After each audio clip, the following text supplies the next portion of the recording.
Salamat. Sige, okay lang.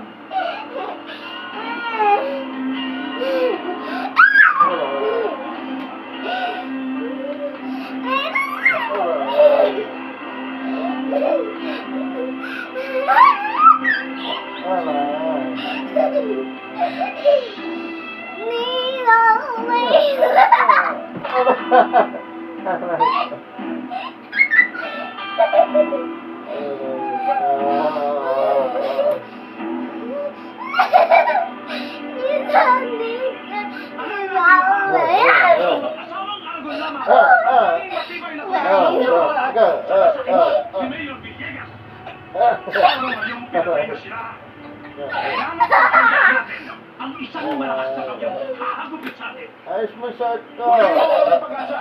Ayos mo.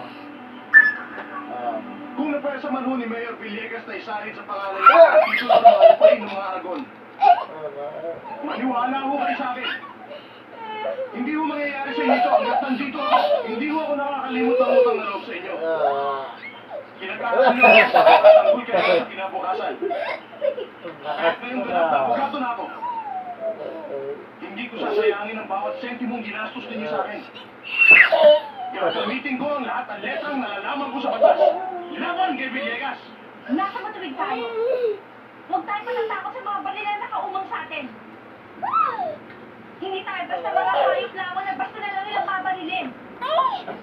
Huwag tayo pasilaw sa mga yaman ni Mayor Villegas. Magsama-sama tayo. Hindi nila tayo maaaring palayasin sa sarili natin lupa. Ang gusto namin malaman ay kung paano natin babanggain ang lakas at kapangyarihan ni Mayor. Kung gagamit tayo ng amas, kaya nabito naman ang dugo. Wala tayong laban sa kanya. Prinsipyo at hindi baril ang itatapat natin sa kanyang mata.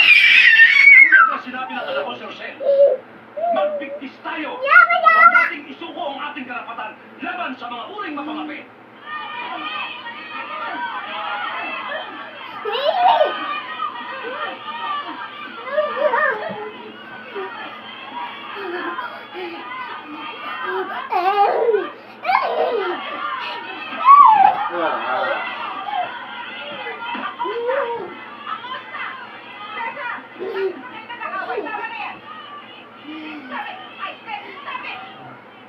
Sino ba nagpasimuno nito? Ma'am, sila pinagtulungan ako eh.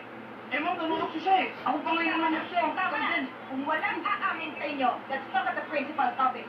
Kayo mga bata, bumalik na kayo sa klase nyo. Both of you, follow me.